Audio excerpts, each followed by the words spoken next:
Nós vamos estar falando sobre rudimentos e obras mortas. Rudimentos e obras mortas. Olha, abençoado, quantos dias restam para esse evento poderoso e maravilhoso que estamos aguardando aí juntamente com Jesus Cristo? 619 dias, imagina. Tá próximo, né? Quanto tempo já Jesus Cristo, o homem, tem esperado?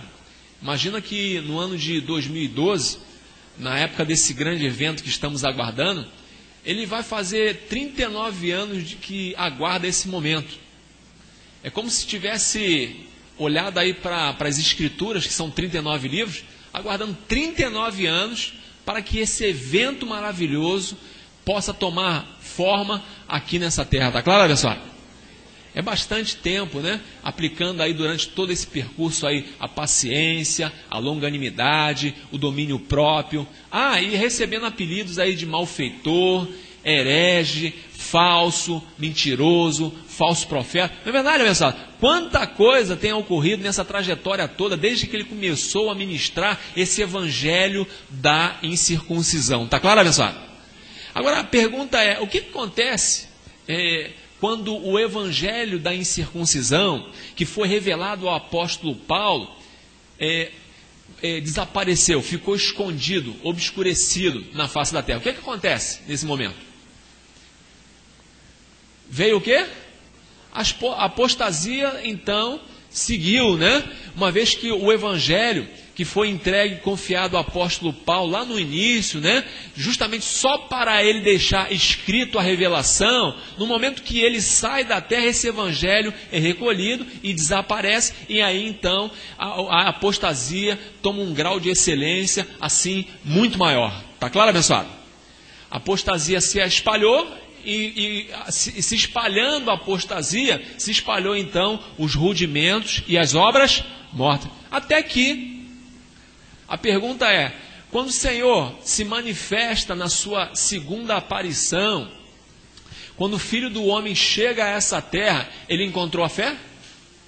Ele encontrou um povo em apostasia, né? Um povo em confusão. Estão tão em confusão que as pessoas estão tão obscurecidas dessa verdade que quando ele vai até um lugar, você sabia que as pessoas não reconhecem e não conseguem identificar quem ele é, abençoado? Não consegue. Agora, por que será que ele não consegue? Justamente por causa da apostasia que invadiu a vida daquela pessoa, e aí eles estão com um véu que impede de reconhecer quem é o Senhor manifestado aqui nessa terra. Está claro, abençoado?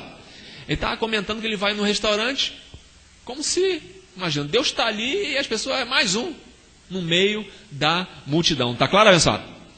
Vamos aqui a 2 aos Tessalonicenses, capítulo 2, verso 1 ao verso 3. Ele diz assim: ora, irmãos, quanto à vinda de nosso Senhor Jesus Cristo, porque tinha gente lá que estava com medo da chegada do Senhor, porque falam tanta asneira, tanta mentira, né?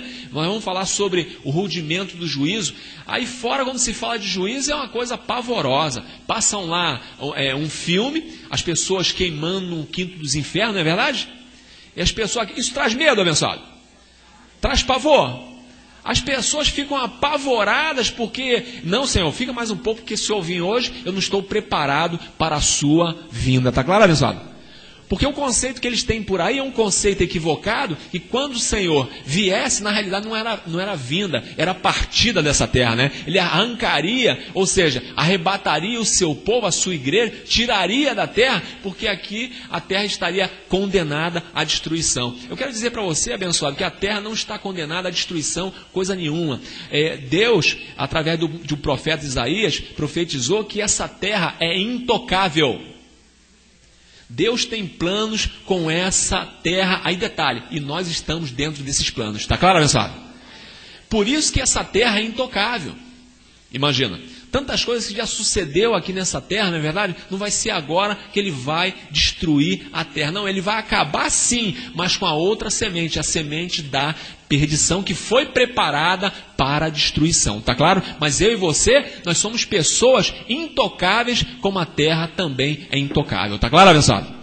Porque Deus tem planos conosco, imagina. Então, Tinha gente nessa época já apavorada com a chegada do Senhor. Então Paulo teve que escrever a epístola, dizendo para ele, olha, fica tranquilo aí, porque estão falando aí dessa vinda, mas não é por aí não, hein?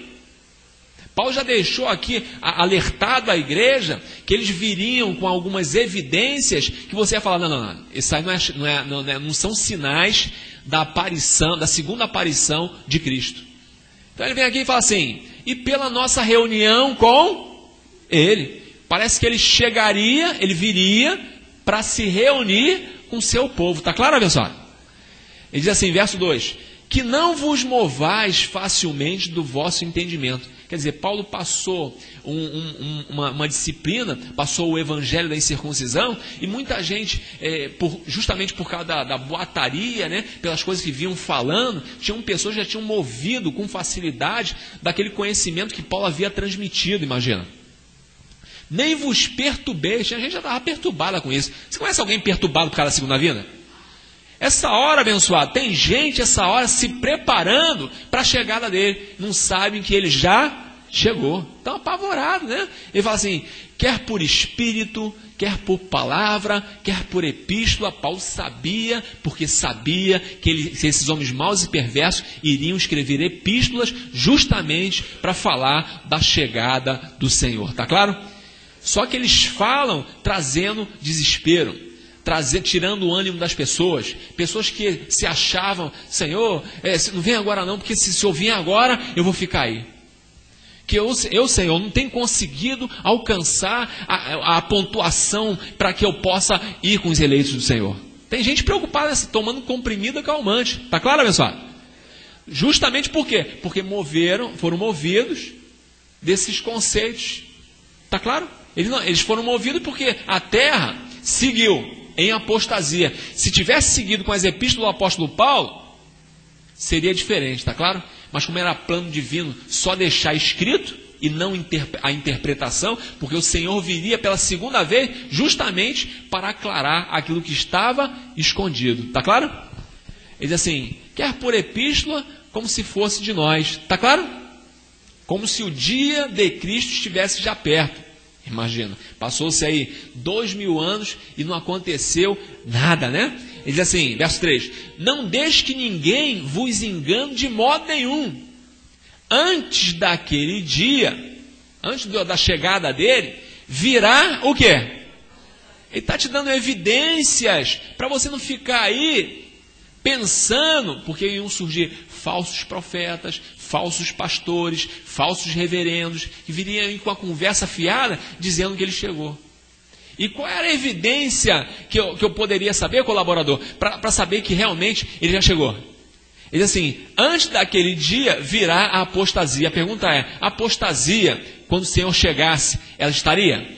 Claro, ele não encontraria um povo em fé, ele encontraria um povo em apostasia. Então ele diz assim, então será revelado o homem do pecado, o filho da perdição. A pergunta é, já foi revelado quem é o filho da perdição? Claro! O filho da perdição são todos esses homens maus e perversos que diz que eu e você podemos ser encontrados em pecado. Está claro, abençoado? Então todo aquele que diz que eu e você podemos ser encontrados em pecado, na realidade estamos diante de alguém que é um filho da perdição, que é o homem do pecado. Porque ele gosta tanto dessas coisas, abençoado, de trazer condenação, porque ele vive num ministério de condenação e de morte, que é o pacto da lei. No pacto da lei não é um ministério de morte e de condenação. Está claro? Que é mais condenação do que dizer que você está em pecado, abençoado. Isso traz má consciência. Você procurando fazer tudo certinho, no final das contas o resultado era pecador. Para que adianta fazer tanto sacrifício, oblações pelo pecado, se consagrar a Deus todos os dias, e naquela hora, pecador? Sabe quem é que chega a essa conclusão? O homem o homem de pecado. Então aquele reverendo que você liga a televisão, que você tem admiração, que fala bem, é bem eloquente, olha, nem tudo que reluz é ouro. Tem gente que gasta milhões patrocinando essas pessoas, abençoado. deixam de comer para patrocinar essas pessoas, para seguir aí matando outras pessoas, porque não mata dando tiro não, tá? Sabe como é que você tira a razão de você viver? Mata a vontade de viver das pessoas, porque o verdadeiro evangelho é um evangelho de boas notícias. E eles trazem boas notícias? A notícia que eles trazem, abençoado, na realidade, arrasam as pessoas, acabam com elas, matam o ânimo. Está claro, abençoado? Então, o verdadeiro evangelho das boas notícias, não. Às vezes, você chega aqui todo desanimado, quando você ouve essa palavra, ele ativa em você a fé que você carrega, a certeza, a convicção, a confiança que você carrega, se levanta nessa hora. E você se levanta com autoridade para dizer que você não é carne, você é um espírito, você domina essa carne nessa hora. Não é verdade, abençoado? Por causa do ânimo que essa palavra carrega. Digo, eu recebo assim. Então, tem gente que às vezes patrocinava lá no sistema, quando chega no Crescer em Graça não patrocina mais, porque fica com receio, né? E aí a gente quer fazer a palavra correr e às vezes não consegue, porque falta o quê? Recursos. São tantas coisas, não é verdade? Agora vamos ver aqui algo que Deus estabeleceu. Vamos a Hebreus, capítulo 6, verso 1 e 2. Ele diz assim: por isso, olha só, Paulo está falando crescendo em graça aos hebreus. Ele diz assim: por isso, deixe quando? A não ver, deixe já os rudimentos elementares da doutrina de Cristo. O problema é que é de Cristo, né? Se fosse de Satanás era mais fácil. Mas como é de Cristo, as pessoas têm problema. Não, abandonar o meu Jesus Cristinho de Nazaré, o loirinho da Galileia, isso eu não posso. Não lançando de novo o fundamento do arrependimento de obras mortas, de fé em Deus, e da doutrina dos batismos, e da imposição das mãos, e da ressurreição dos mortos, e do juízo. A não ver, do juízo? Olha, abençoado, preste atenção aqui rapidinho. O que há de deixar nessa hora? E já? Os rudimentos elementares da doutrina de Cristo, que na realidade isso tudo, esses rudimentos, são obras mortas, que não têm vida, não servem para nada. É como se você matasse uma galinha e tivesse parado ali, a galinha não pode fazer nada por você. Sabe quem pode fazer alguma coisa pela galinha? Você. Ela está morta ali, você pode levar ela e enterrar a galinha, mas ela não pode fazer nada por você. Está claro, abençoado? Ela não tem poder, não tem autoridade, não tem nada. Tem gente que tem medo de uma galinha morta no meio da esquina. E passa, e dá a volta, atravessa de calçada. Olha, abençoado, isso não tem mais encantamento sobre a tua vida nem a minha. Está claro, abençoado? Você não vê que ela está morta ali, aquilo ali é comida. Você vai dar poder, força a uma coisa que não tem força, abençoado? Dá crédito para mentira? Imagina. Então, o que há de deixar nessa hora? Ele fala de algumas coisas, né? Primeiro ele fala de batismo. Diga, batismo.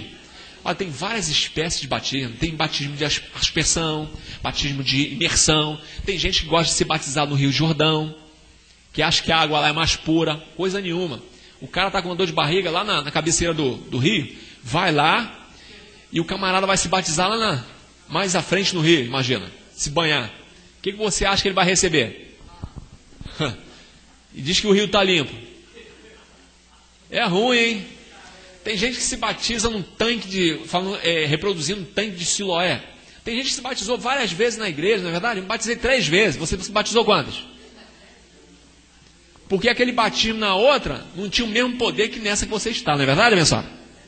Imagina. Então, isso era um rudimento. Então, isso aqui, diga, deixar. Tem gente que faz curso de batismo. E para entrar nesse curso de batismo, tem que ter lá uma carteirinha, né? Que você não está devendo no SPC, não deve nada a ninguém. Altos controles. Que você é dizimista, fiel, que não falha uma só vez. Imagina. Tá claro, abençoado? É o ficha limpa, né? Tem um governo ficha limpa aí? Tem um governo ficha limpa dentro do sistema religioso. Aí tem essa historinha de imposição